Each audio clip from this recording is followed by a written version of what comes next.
So good morning to all of you. Good morning students. I am sure आप register में साथ साथ questions करेंगे ताकि और प्रैक्टिस हो सके। अकाउंटिंग रेशियोज, आज हमें थोड़ा सा डिस्कशन करना है सॉल्वेंसी रेशियोज पे बेटा। देन थोड़ा सा डिस्कशन करना है किसके ऊपर, एक्टिविटी रेशियोज के ऊपर, राइट। तो दोनों का थोड़ा सा मैं रिवाइज कर देता हूँ कंटेंट क्या है एग्जैक्टली, ठीक है। सॉल्वेंसी रेशियोज के अंदर हमने पढ़ा था अभी तक 4 वैरायटी के रेशियोज होते हैं बच्चों, और वो वैरायटीज क्या क्या है। Number 1, debt debt equity ratio, जिसका फॉर्मूला आप सभी को पता है, debt upon equity, debt upon equity, ठीक है बच्चों। सेकंड हमने कौन सा पढ़ा था बच्चों? सेकंड आपको रजिस्टर में लिखना चाहिए, कभी ये नहीं सोचना चाहिए कि ये तो मैं आता है एंड ऑल। जितना ज्यादा आप लिखेंगे रिटर्न में, उतना ये माइंड आपका एक्सेप्ट करेगा कि हाँ ये रेशियो है, दैट्स इट, राइट बच्चों। तो नेक्स्ट कैटेगरी कौन सी थी इसके बाद बताइए? नेक्स्ट कैटेगरी थी इसके बाद, नेक्स्ट कैटेगरी थी total assets to debt ratio, total assets to debt ratio, ठीक है। और इसका फॉर्मूला आई एम श्योर आप सबको पता होगा बेटा, total assets to debt ratio, total assets upon debt, total assets upon debt, ठीक है बच्चों। देन नेक्स्ट, अभी डेट्स आप लिख रहे हैं, इट मींस ये कंफर्म है कि ये लॉन्ग टर्म डेट्स हैं, ये टोटल डेट्स नहीं है। This is not the total date, okay. Next हमने कौन सा रेशियो पढ़ा था? Proprietary ratio. बच्चा कंफ्यूज होता है कई बार कि सर प्रोप्राइटरी रेशियो समझ में नहीं आ रहा। बेटा कंपनी में मालिक कौन है? ये मालिक का रेशियो है। कंपनी में मालिक है शेयर होल्डर। कंपनी में मालिक कौन है बच्चों? Share holder. तो रेशियो बनता है शेयर होल्डर फंड बोले, या फिर आप क्या बोल सकते हैं, इक्विटीज अपॉन में टोटल असेट्स में इनका कितना कंट्रीब्यूशन है। और कभी कभार इसका रेशियो इनटू 100 में भी आ जाता है, जैसा दे रखा है accordingly you have to solve, right बच्चों। अभी तक जितना भी हमने पढ़ा है रेशियो, सभी का आंसर किस में दिखाते हैं हम? रेशियो 1। सभी का आंसर किस में दिखाते हैं? रेशियो 1। लेकिन proprietary ratio is the ratio जिसका आंसर कभी रेशियो 1 में दिखाते हैं हम, और कभी इनटू 100 करके परसेंटेज में भी दिखाते हैं। It depends on the question. OMR पे फिल करना है, अगर परसेंटेज में दे रखा है तो परसेंटेज वाला कर लेना, दैट्स इट। आज मैं सबसे पहले 5 मिनट का डिस्कशन आपके साथ करना चाहूंगा, किसके ऊपर?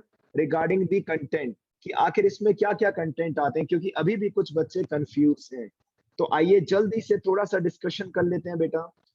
देखिए सिंपल सी कहानी है जी, इक्विटी एंड लायबिलिटीज की तरफ में 3 कॉलम्स बनते हैं, और असेट की तरफ में आपको 2 ही बनाने चाहिए, दैट्स इट।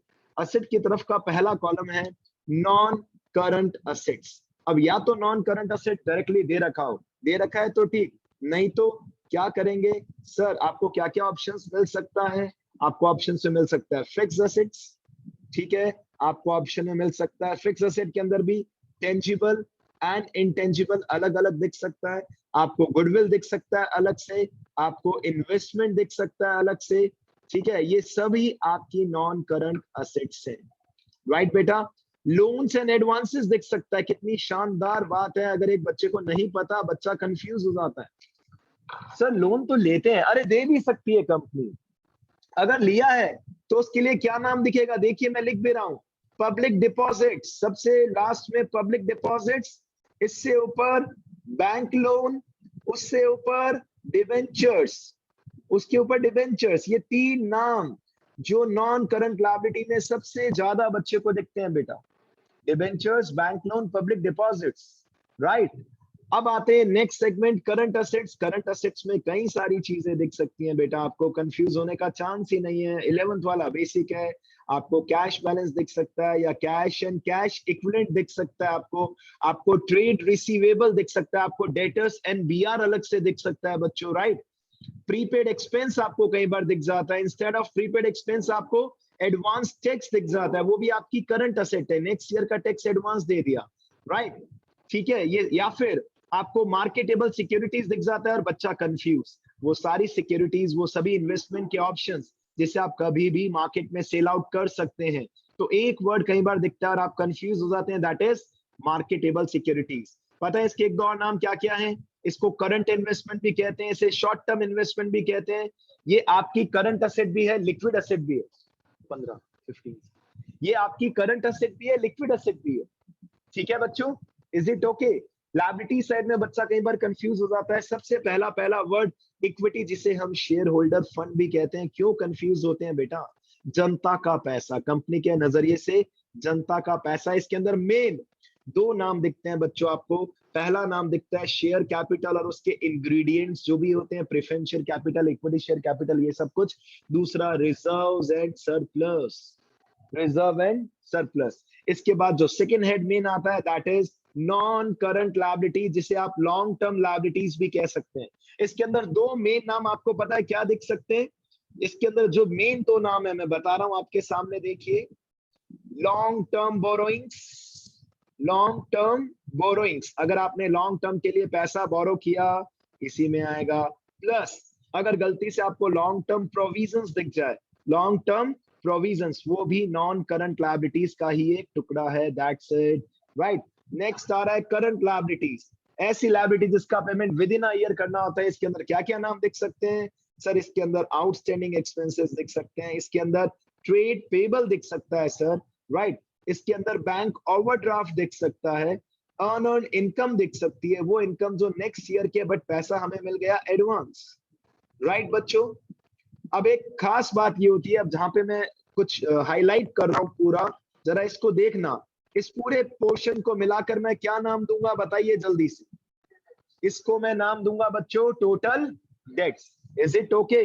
कभी कंफ्यूज मत होना, इस पूरे बॉक्स को मैं मिलाकर नाम देता हूं टोटल डेट्स। क्यों कंफ्यूज होते हैं, राइट। और ओवरऑल टोटल की बात करूं तो इस पूरी असेट साइड के टोटल को मैं कहता हूं total assets equals to total of equity and liabilities. इन दोनों का आंसर हमेशा क्या रहेगा? इक्वल। अब आप अभी तक के जितने भी रेशियो कराए कर सकते हैं। लास्ट 30 सेकेंड्स का time, if you have any doubt you can ask me right now. If you have any doubt regarding this content, regarding this format, ठीक है, ये एक डमी फॉर्मेट है, इसके थ्रू बहुत इजीली आप समझ सकते हैं इस चीज को कि ये इस कंपनी के रेशियोज कैसे कैलकुलेट करने हैं, राइट। चले आगे बच्चों। आज मैं सबसे पहले आपके साथ एक नया रेशियो डिस्कस कर रहा हूं, that is interest coverage ratio. एक कंपनी जितना भी पैसा कमाती है, क्या उसमें से अपना इंटरेस्ट कवर कर पा रही है या नहीं कर पा रही? ये सब आपको चेक करना पड़ेगा बाय कैलकुलेटिंग आईसीआर। इसकी खास बात, पेपर में आ सकता है, 100% आ सकता है। इसका आंसर आता है टाइम्स में, इसका आंसर आता है बच्चों टाइम्स में, और इट्स वेरी इजी। आपको थोड़ा सा दिमाग लगाना है बस। कैसे? मैं आपको एक्सप्लेन कर रहा हूं एक बहुत ही अच्छे एग्जांपल के थ्रू। ध्यान से देखना है कि एग्जांपल, एक कंपनी है एक्स कंपनी, और इसकी कुछ डिटेल्स मैं आपके सामने प्रेजेंट कर रहा हूं, जरा ध्यान से देखना। मैं पहला वर्ड लिख रहा हूं कि इस कंपनी ने ईमानदारी से कितना प्रॉफिट कमाया इंटरेस्ट और टैक्स देने से पहले। Profits before interest and tax, एक कंपनी ने केवल 2 लाख रुपीस कमाया था इंटरेस्ट और टैक्स देने से पहले। फिर कंपनी के अकाउंटेंट ने कहा, भाई रुको, ये रियल प्रॉफिट नहीं है, ये फाइनल प्रॉफिट नहीं है, इसमें से कंपनी को क्या पे करना पड़ेगा? सबसे पहले सर इंटरेस्ट, जहां जहां लोन लिए थे उन सभी लोगों को क्या पे करना पड़ेगा? इंटरेस्ट। और ये बैंक लोन के ऊपर भी हो सकता है, प्लस डिबेंचर्स के ऊपर भी हो सकता है, प्लस पब्लिक डिपॉजिट्स के ऊपर भी हो सकता है। सब कुछ गिवन होगा। सपोज आपने 2 लाख में से 60,000 इंटरेस्ट पे कर दिया, आपके पास जो आंसर बचा 140, इसे आप नाम देंगे प्रॉफिट्स बिफोर टैक्स। भाई ठीक है, इंटरेस्ट दे दिया, लेकिन अभी भी एक चीज बाकी है, और वो क्या बाकी है? नरेंद्र मोदी जी को टैक्स देना, गवर्नमेंट को टैक्स देना, जो एक ऑब्लिगेशन है, एक मजबूरी है। सपोज टैक्स रेट 40% है, कुछ भी मान लीजिए। सपोज टैक्स का रेट 40% है। अब ये 40% टैक्स 2 लाख पे नहीं दिया जाएगा, किस पे दिया जाएगा? 140 पे, क्योंकि 140 ही बचा है। 60,000 तो जनता को क्या दे दिया? इंटरेस्ट दे दिया। 40% कैलकुलेट करते हैं, आइए जल्दी से। 40% ऑफ 1,40,000 रुपीज, जिसका आंसर कितना आएगा बच्चों? 56,000 रुपीज। How much rupees? 56। अब जो फाइनल आंसर आया, that will be considered as PAT. वो आपके घर पे जो पैट होता है वो वाला पैट नहीं बेटा, वो पीईटी होता है। ये है पैट, प्रॉफिट्स आफ्टर टैक्स। कितना आया प्रॉफिट आफ्टर टैक्स बताइए बच्चों? 84,000। 84,000। अब प्रॉब्लम क्या होगी सुन लीजिएगा। क्वेश्चन में हमें आईसीआर का फॉर्मूला क्या कहता है? सबसे पहले मैं आपके सामने ये शो कर रहा हूं। आईसीआर का फॉर्मूला कहता है इंटरेस्ट कवर हो पा रहा है या नहीं हो पा रहा प्रॉफिट में से। इसके लिए हमें कौन सा प्रॉफिट सच में चाहिए? PBIT. PBIT, profit before interest and tax. और मजबूरी की बात यह है, अनफॉर्चुनेटली ये गिवन नहीं होता। यहां पर 100% आपको मेहनत करनी पड़ेगी, आपको आंसर निकालना पड़ेगा, राइट। अपॉन में आखिर एक कंपनी प्रॉफिट में से फिक्स कितना इंटरेस्ट पे कर रही है? Fixed interest charges, fixed interest charges. अब प्रॉब्लम की बात यह है कि सर कैसे निकालेंगे पीबीआईटी? कैसे निकालेंगे? बच्चा कहता है सर अभी लेस किया था वापस ऐड कर दो। बच्चा कहता है सर देखो ना आपने लेस किया वापस से ऐड कर दो। कहां टेंशन है? बट बेटा इंटरेस्ट को तो आप ऐड कर सकते हो डायरेक्टली 60,000, बट टैक्स 56 गिवन नहीं होगा। जब आप क्वेश्चन करेंगे तो ये 56,000 गिवन नहीं होगा, ये 60,000 भी गिवन नहीं होगा, ये 2 लाख भी गिवन नहीं होगा, समझ रहे हैं? 140 भी गिवन नहीं होगा, आपको कहीं ना कहीं सब कुछ हिडन होगा। तो सबसे पहले इंटरेस्ट तो खैर गिवन होगा, नहीं तो आप निकाल सकते हैं लोन्स के ऊपर। आपको सबसे पहले पीबीआईटी निकालने का रास्ता बताता हूं। How to calculate PBIT, how to calculate. ये बच्चों को लिखना चाहिए, बिल्कुल बेटा अपने रजिस्टर में लिखना चाहिए, हाउ टू कैलकुलेट पीबीआईटी। क्योंकि क्वेश्चन में क्या गिवन होगा बच्चों? क्वेश्चन में क्या गिवन होगा? पैट। मान लो सपोज टैक्स रेट 20% है। सपोज टैक्स रेट कितना है बच्चों? 20%। तो जो पैट दे रखा होगा पैट 100% रुपीस के अंदर गिवन होगा पैट, लेकिन ये कितने प्रतिशत के बराबर होगा? 80%। अगर कंपनी जो प्रॉफिट कमाती है उसमें से 20% टैक्स देती है, कितना परसेंट? 20%। तो जो पैट होगा वो 80% के बराबर होगा। आपको सबसे पहले प्रॉफिट बिफोर टैक्स निकालना होगा, ये आपका फर्स्ट टारगेट होगा। कैसे कैलकुलेट करेंगे सर? सर जो भी पैट गिवन है इन रुपीस के अंदर, ये 80% के बराबर है। 100/80 से मल्टीप्लाई कर दो, हमारे पास क्या आ जाएगा? Profit before tax. और इसके अंदर सिंपल इंटरेस्ट की अमाउंट को क्या कर दीजिए? ऐड कर दीजिए, और आपके पास नेट आंसर आ जाएगा profit before interest and tax. Sir समझ नहीं आया, कुछ बच्चे कह रहे हैं मजा नहीं आया, समझ नहीं आया सर। एक क्वेश्चन पिक करता हूं आपकी बुक से, एग्जैक्टली आपको मजा आएगा, गारंटी के साथ कहता हूं। थोड़ा सा पेशेंस रखना, बस 2 मिनट का, राइट। चलिए एक छोटा सा क्वेश्चन है आपकी बुक का, क्वेश्चन नंबर 45। क्वेश्चन नंबर 45, आइए अब देखिए क्वेश्चन नंबर 45 में क्या क्या लिखा है, मैं आपके सामने पहले प्रेजेंट करता हूं। पहला वर्ड लिखा है एनपी आफ्टर। एनपी आफ्टर, ये पेज नंबर 5.131 पे है बच्चों, डीके गोयल का question number 45। Net profit after interest and tax, it is given 1,20,000 rupees. Rate, income tax का रेट दे रखा है 50%। वाओ, ये तो बहुत अच्छा है सर, 50% दे रखा है। नेक्स्ट 2 वर्ड दे रखे हैं, छोटा सा क्वेश्चन है। 15% डिबेंचर दे रखा है, 12% mortgage loan. Mortgage loan means वो लोन जहां आपने कुछ गिरवी रखा है, जो सबसे आसानी से मिल जाता है। मतलब आपने मार्केट में डिबेंचर भी इश्यू कर रखे हैं, आपने मार्केट से लोन भी ले रखा था 1 लाख रुपीस का। और हम आपसे एक ही चीज पूछ रहे हैं कि बच्चों काइंडली कैलकुलेट आईसीआर, जिसका फॉर्मूला है PBIT upon fixed interest charges. Sir why fixed interest charges? क्योंकि ये वो इंटरेस्ट है जो आपको हर साल देना ही देना पड़ेगा। आपको देना ही पड़ेगा, भले आप प्रॉफिट में है भले आप लॉस में है। और ये रेशो जितना ज्यादा होगा ना उतना बेस्ट है बेटा। अब आप सब ध्यान से समझिए, क्या इस क्वेश्चन में पीबीआईटी दे रखा है? सर नहीं गिवन। इस क्वेश्चन में क्या गिवन है बच्चों? Net profit after after interest and tax. मतलब सारे लफड़े सारी टेंशन सॉल्व करने के बाद का प्रॉफिट दे रखा है। ये नहीं चाहिए हमें। कौन सा प्रॉफिट चाहिए? जो हमने मेहनत करके निकाला। अब एक बात बताओ, आपने कितना प्रॉफिट कमाया final? 1,20,000।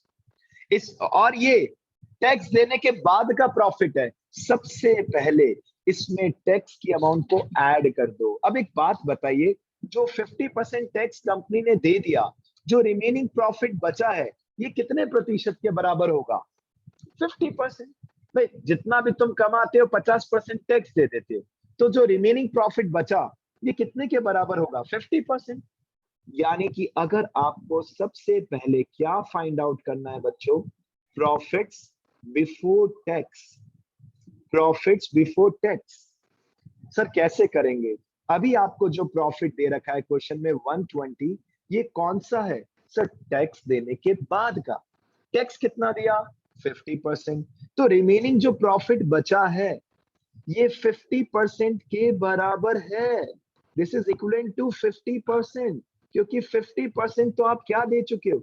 As 50% we have paid tax.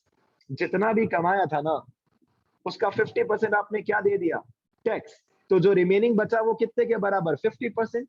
Into में 100/50 कर दो बच्चों। 100/50, 100/50 आपके पास प्रॉफिट बिफोर टैक्स आ जाएगा 2,40,000। यानी सच बताऊं क्या आप? अच्छा अभी इसमें एक और चीज ऐड करो फिर एक्सप्लेन करूंगा। Fix interest, add fix interest, जो हर साल आप देते ही थे। आप रिवर्स गियर में चल रहे हैं, इतना बता दूं, जैसे पार्टनरशिप में क्लोजिंग कैपिटल से ओपनिंग कैपिटल तक चलते थे। 2-4 मिनट के बाद आपको हो सकता है और भी इजीली समझ में आ जाए कहानी क्या चल रही है। अच्छा एक बात बताओ, कहां कहां आपने फिक्स इंटरेस्ट पे किया होगा? चेक करो। 15% तो डिबेंचर है। 1 लाख का 15%, 15,000 तो इंटरेस्ट देना ही देना पड़ेगा। एज वेल एज 1 लाख का लोन ले रखा है 12% के हिसाब से, इसके ऊपर भी इंटरेस्ट देना पड़ेगा। यानी 15 + 12 15,000 प्लस 12,000। एवरी ईयर कंपनी को 27,000 तो इंटरेस्ट देना ही देना पड़ेगा। इट मींस कंपनी ने मेहनत करके फाइनली, सच में कंपनी ने मेहनत करके कितना पैसा कमाया था? 2,67,000। अब आप स्टार्टिंग से अगर मेरा प्रेजेंटेशन देखें जो आज मैंने आपको समझाया, ये देखिए प्रेजेंटेशन, ये सीधे रास्ते हम चले थे। कितना कमाया था, उसमें से इंटरेस्ट माइनस किया, उसमें से टैक्स माइनस किया, और आंसर कितना दिख रहा है आपको इस क्वेश्चन पे स्क्रीन पे? 84। 84 से आपको इस क्वेश्चन में 2 लाख तक पहुंचना है। कैसे पहुंचेंगे? सर जिन्हें लेस किया था क्या कर देंगे? ऐड। लेकिन टैक्स की अमाउंट को ऐड कैसे करें? बच्चा कहता है सर 84,000 पैड दिख रहा है, इसका 40% निकाल के ऐड कर लो। गलत। आपने जो भी कमाया था उसमें 40% टैक्स दिया, तो जो रिमेनिंग प्रॉफिट बचा ये 60% के बराबर है। अगर 84,000 को 100/60 से मल्टीप्लाई करें और फिर उसमें सिंपल 60,000 इंटरेस्ट ऐड कर दें, तो we will come to know PBIT. Sir PBIT निकालने का इंपॉर्टेंस बताओ। सच में आपने अभी जो आपको स्क्रीन पे दिख रहा है 2 लाख रुपीस कमाया था, आपने 84 नहीं कमाया। मेहनत करके कितना पैसा कमाया? 2 लाख। कंपनी कह रही है जो पैसा आप ईमानदारी से मेहनत करके कमा रहे हो, क्या इसमें से इंटरेस्ट पे कर पाएंगे आप? अभी इस क्वेश्चन का आंसर भी अगर आप देखो स्क्रीन पे, पीबीआईटी कितना है? 2 लाख अपॉन फिक्स इंटरेस्ट कितना है? 60,000। आंसर आएगा 3 पॉइंट समथिंग टाइम्स। अच्छा, जितना ज्यादा उतना अच्छा। अभी करंट क्वेश्चन पे आ जाते हैं। आ जाओ बेटा करंट क्वेश्चन पे आ जाओ। पीबीआईटी वो निकालते हैं, इंटरेस्ट कवरेज रेशियो। कितना पीबीआईटी है? 2,67,000 रुपीज। हर साल आपने इस साल मेहनत करके, ये पैसा आपकी मेहनत का पैसा है बेटा, मेहनत का पैसा। ये आपने मेहनत करके कमाया बच्चों, मेहनत करके, राइट। इसमें से कितना इंटरेस्ट हर साल आप पे कर रहे हो? 27,000 रुपीज ओनली लगा सकते हैं बेटा। आप कमा तो 267 रहे हैं, लेकिन उसमें से आपने कितना प्रॉफिट, कितना इंटरेस्ट पे कर दिया? 27। सर चलेगा सर, आराम से, बिंदास। आंसर कितना आ रहा है? लमसम 9 पॉइंट समथिंग टाइम्स आ रहा है। आंसर आ रहा है 9.89 टाइम्स। जितना ज्यादा आएगा उतना बेहतरीन है। आप सोचिए, आपने अपनी रियल लाइफ में 10 लाख रुपीस का प्रॉफिट कमाया, आप बहुत खुश हुए, आपने बिजनेस स्टार्ट किया था, 10 लाख प्रॉफिट कमाया, और पता चला बैंक को इंटरेस्ट पे कर दिया 8 लाख रुपीस, 8 लाख रुपए। आप खुश नहीं रहेंगे बिल्कुल भी, क्योंकि आपके लिए तो 2 लाख ही बचे। उसमें भी गवर्नमेंट को क्या देना पड़ेगा? टैक्स। बर्बाद हो गया आप। और जितना प्रॉफिट ज्यादा, जितना इंटरेस्ट कम, उतना बढ़िया है बेटा, राइट। एक और क्वेश्चन इससे रिलेटेड कराता हूं मैं आपको अभी के अभी, अगर मुझे दिखता है तो। नहीं तो आइए एक्स्ट्रा एडिशनल क्वेश्चंस में आते हैं। एक क्वेश्चन और इसी टाइप का लेते हैं, एडिशनल क्वेश्चन। अगर आपके पास बुक नहीं है अभी तो भी चलेगा। जल्दी से क्वेश्चन देखते हैं। ये लीजिए बच्चों, क्वेश्चन नंबर 155। बुक देखने की भी जरूरत नहीं है, आपको दे रखा है पैट।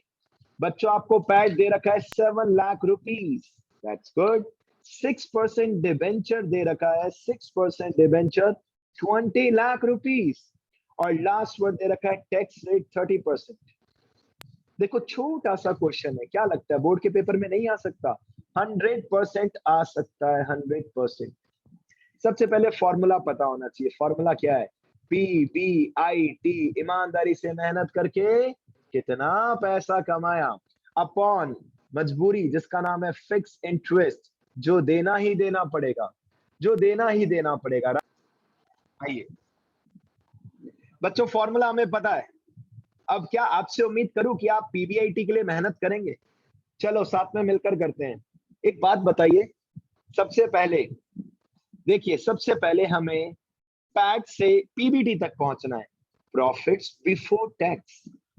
आपने जितना भी पैसा कमाया था उसमें सबसे पहले इंटरेस्ट पे किया, फिर गवर्नमेंट को टैक्स पे किया। अब आपके पास जो 7 लाख बचा है, ये टैक्स देने के बाद है। टैक्स कितना दिया? 30%। इट मींस ये जो 7 लाख है, ये कितने परसेंट को रिप्रेजेंट कर रहा है? 70% को। देखो मानता हूं कई बार स्टार्टिंग में चीजें हार्ड लगती हैं, but it can become easy. अगर आप उसके ऊपर थोड़ा सा वर्कआउट करेंगे, आप कहेंगे सर इजी है। चलो बेटा, 7 लाख हमें दे रखा है प्रॉफिट आफ्टर टैक्स, ये 70% के बराबर। कैसे सर? 30% तो हमने टैक्स दे दिया, अब जो प्रॉफिट बचा है ये 70% के बराबर है। बराबर है नहीं, 70% के बराबर है। 100/70 से इसको मल्टीप्लाई करो, आपके प्रॉफिट बिफोर टैक्स आ जाएगा 10 lakh rupees. 10 lakh rupees, that's it. अब इसमें एक चीज और ऐड कर दो last, that is fix interest. अच्छा मजेदार बात क्या है, इसको आप ऐड कर रहे हो, अभी 1 मिनट बाद इसको डिवाइड भी करना है फॉर्मूले के अंदर। सर देखो 6 लाख के डिबेंचर थे, सॉरी 20 लाख के डिबेंचर थे, 6%, मतलब डिबेंचर्स के ऊपर इंटरेस्ट पे करना ही करना पड़ेगा 6% के हिसाब से। कितना बना 20 लाख का 6%? 1,20,000। 1,20,000 ऐड किया, और बधाई हो, आपको मिल चुका है PBIT। आपको मिल चुका है बच्चों PBIT। मेहनत का पैसा कितना कमाया सर? 11,20,000 रुपए, 11,20,000। अब तो 1 मिनट के अंदर आंसर आ जाएगा। इंटरेस्ट कवरेज रेशियो, कितना पैसा कमाया ईमानदारी से मेहनत करके? 1120 अपॉन इसमें से एक ऑब्लिगेशन, हर साल कितना इंटरेस्ट पे करना पड़ता है? 120। कितना आंसर आ रहा है बच्चों? 9 पॉइंट समथिंग आ रहा है। तो आपके पास बोर्ड की कॉपीज में ऑप्शंस अवेलेबल होगा, 9.33 टाइम्स। बढ़िया है सर, जितना ज्यादा है उतना बढ़िया है, कहीं कोई टेंशन नहीं है, राइट। अब अगर मैं आपसे कहूं बेटा, अगर आपको सबसे पहले एक टास्क दूं, फिर क्वेश्चंस और भी करा रहा हूं आगे, तो आपका पहला फर्ज बनता है डीके गोयल का क्वेश्चन नंबर 153। पता है क्यों? इसमें आपसे हमने करंट रेशो भी पूछा, रिवीजन हो जाएगा। हमने आपसे इसके अंदर प्रोप्राइटरी रेशो भी पूछा है, रिवीजन हो जाएगा। हमने आपसे इसके अंदर total assets to debt ratio पूछा है, इसका भी रिवीजन हो जाएगा। और फोर्थ ICR, ICR, राइट बच्चों। और तो अगर मैं बात करूं आपसे कि और इस टाइप के अगर कुछ क्वेश्चंस की प्रैक्टिस करनी है, क्वेश्चन नंबर 148 आप देख सकते हैं, एडिशनल के अंदर है तो थोड़ा अच्छा रहेगा, कई बार कुछ थोड़ा डिफरेंट भी होता है, थोड़ा हार्ड भी लग सकता है, कैलकुलेशंस में प्रॉब्लम आ सकती है।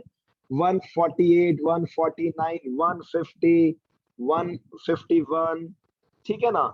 ये ऐसे क्वेश्चन है जो आप कर सकते हैं, कहीं टेंशन नहीं आएगी इसके अंदर, राइट।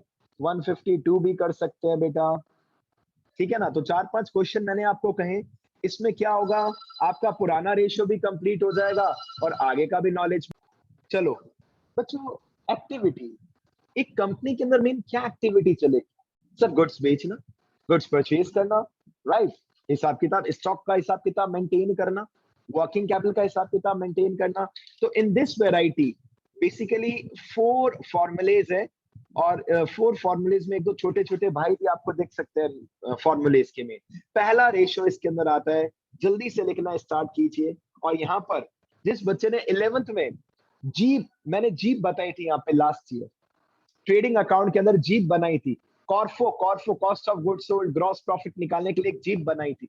वो जीप अगर आपको याद है, चलिए कोशिश करते हैं, सर्च करते हैं, जल्दी से 11th की यादों में आते हैं बेटा, और कोशिश करते हैं, हम ढूंढते हैं कि अगर हमें वो दिख जाता है जीप तो यू विल एंजॉय बेटा।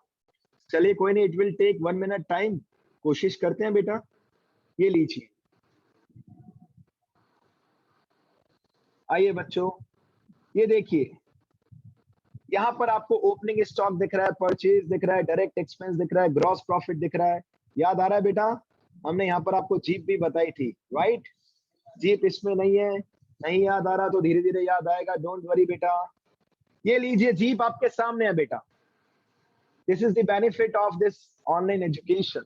अब देखिए आपके सामने जीप है, और इस जीप को क्या कहते हैं? देखिए नीचे लिखा हुआ है, बताइए। COGS, cost of goods sold, means what? वो गुड्स जो आपने सोल्ड किए उसकी कॉस्ट कितनी थी, लागत कितनी थी, and the formula is opening stock. ये काम आने वाला है, ये पूरा डायग्राम काम आएगा, plus purchase plus direct expense minus closing stock. आप चाहें जो ऑनलाइन बच्चे अभी क्लास अटेंड कर रहे हैं, स्क्रीनशॉट ले सकते हैं, राइट बेटा? Is it okay? ये जीप बहुत काम की चीज है। चलिए अब मैं आपके सामने करंट क्लास में आता हूं बेटा। आइए जल्दी से चेक करते हैं एक्टिविटी रेशियो का पहला फॉर्मूला। लिखना स्टार्ट कीजिए आप सभी। पहला ratio, inventory turnover ratio. Inventory turnover ratio क्या है सर? ये इन्वेंट्री का टर्नओवर के साथ कैसा रिश्ता है, सही है या नहीं है, ये आपको बताना है। और इस रेशियो की खास बात, सभी का आंसर टाइम्स में आता है। किस में आता है? टाइम्स।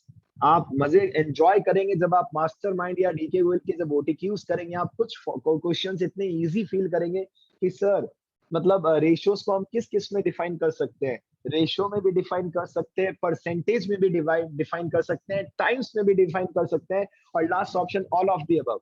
बच्चा सीधा सीधा टिक करेगा ऑल ऑफ द अबव, क्योंकि कुछ रेशियो 1:1 में दिखाते हैं, कुछ परसेंटेज में, कुछ टाइम्स में। एक्टिविटी के अंदर सभी का आंसर टाइम्स में आता है। मतलब इन्वेंट्री जिसे आप स्टॉक भी बोलते हैं, चलेगा। इन्वेंट्री और स्टॉक सेम बात है, चलेगा चलेगा, मेंटेन करना इस चीज को, कंफ्यूज मत होना। The formula is cost of goods sold. और कंपनी सेल्स वर्ड यूज ही नहीं करती, कंपनी सेल्स को बोलती है क्या? Revenue from operations. कंपनी की बुक्स में कभी भी आपको सेल्स वर्ड नहीं दिखेगा, तो इंस्टेड ऑफ सेल्स हमें क्या वर्ड यूज करना है? RFO, revenue from operation.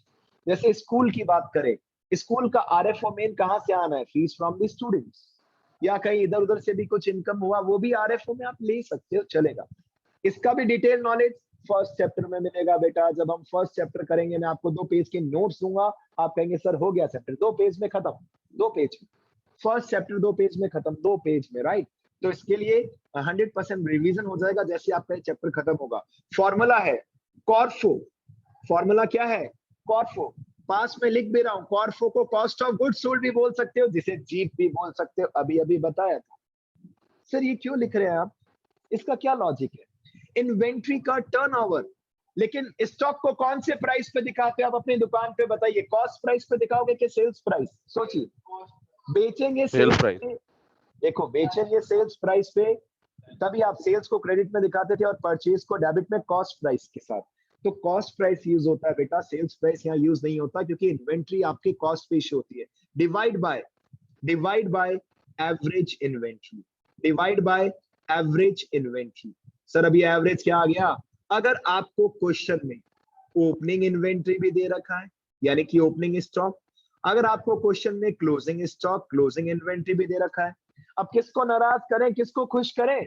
हम दोनों को ले लेते हैं, हम दोनों को प्लस करते हैं, डिवाइड बाय 2, और आंसर क्या आता है? Average inventory. अगर आपके सामने किसी क्वेश्चन में ओपनिंग स्टॉक भी दे रखा है, क्लोजिंग भी दे रखा है, और किसको ले किसको ना ले, तो हम किसी को नाराज नहीं करते बेटा, हम क्या फॉर्मूला अप्लाई कर देते हैं? Average inventory. बट अगर क्वेश्चन में, जरा ध्यान से देखना एक note, if only inventory, if only inventory word is given in the question, if only inventory word is given in the question, no need to calculate average.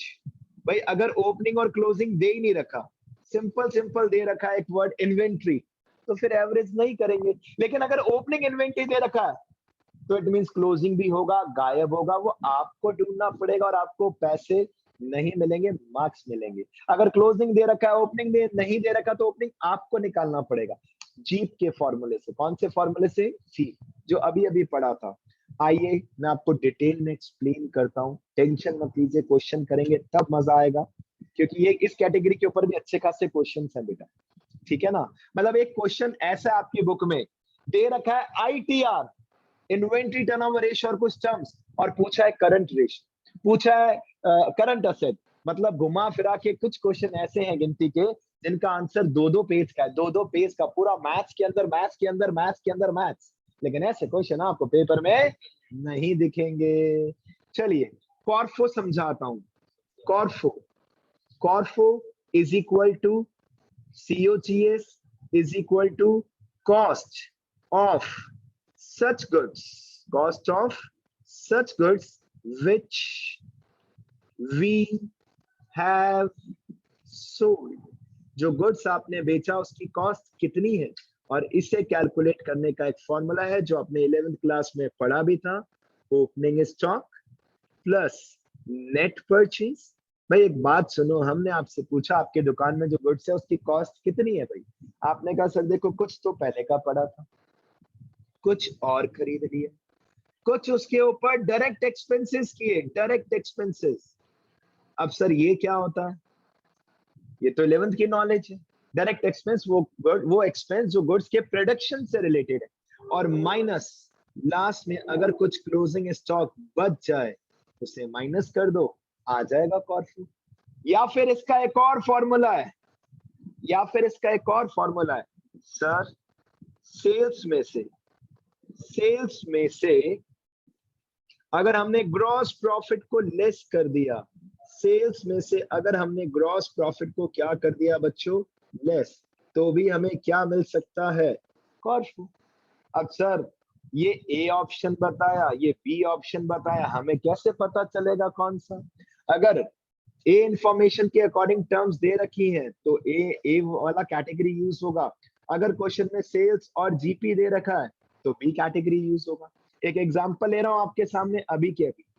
आइए बच्चों example देता हूं। ओपनिंग स्टॉक 40,000, समझना ध्यान से बच्चों। क्लोजिंग स्टॉक 80,000, ध्यान से जल्दी से ध्यान से सुनना। सेल्स दे रखा है बच्चों, सेल्स दे रखा है 6 लाख रुपीस, और जीपी ग्रॉस प्रॉफिट दे रखा है 20%, और हम आपसे कह रहे हैं बच्चों calculate ITR। What is the formula? जल्दी से बताइए, फॉर्मूला बताइए आप सभी। व्हाट इज द फॉर्मूला बच्चों? बताइए, अभी अभी बताया था फॉर्मूला आपको। PBIT upon fixed interest. ओ भाई PBIT कहाँ पे आ गए? यादें, पुरानी यादों को यहाँ कैसे ला रहे हो भाई? यहाँ पर क्या होता है? कॉर्फो बोलो या कॉस्ट ऑफ गुड्स सोल्ड बोलो, अपॉन एवरेज इन्वेंट्री, और एवरेज निकालना बहुत हार्ड है बेटा, क्योंकि इसके लिए आपको मेहनत करनी पड़ेगी। 40 अपॉन 80 अपॉन 40 प्लस 80 अपॉन 2। आपकी दुकान में ओपनिंग स्टॉक कितने रुपीस का था? 40। क्लोजिंग स्टॉक कितने रुपीस का था? 80। हीरो एवरेज कहीं भी हो बेटा, व्हाट इज द एवरेज? बताओ एवरेज। अरे एवरेज बताने में क्या टेंशन है, बताओ भाई all of you. 40 plus 80 upon 2, 60,000। 60,000 बिल्कुल सही जवाब। आपको मिलते हैं 60,000 रुपीज। आप कलेक्ट कर सकते हैं शाम के समय हमसे, राइट बेटा। अपॉन कॉर्फो, cost of goods sold. Sir यहाँ टेंशन है सर। सर आपने तो फॉर्मूला बताया था, opening stock plus net purchase plus direct expenses minus closing stock, but यहाँ तो ऐसा कुछ भी नहीं है। अब कैसे कैलकुलेट करेंगे बच्चों, बताइए। बच्चों सेल्स में से जीपी लेस करो ना, sales minus GP, sales minus GP करना। यहां तक की प्रैक्टिस क्लास ओवर होने वाली है। सेल्स माइनस जीपी करो, 6 lakh minus 20%, it will be how much? 480, 4,80,000 rupees. कितना आंसर आया बच्चों? 6 7 48, 6 7 48, सही है आंसर? नहीं नहीं, 6 7 42 होता है बेटा, कहीं गलती है क्या? 6 8 48, 6 8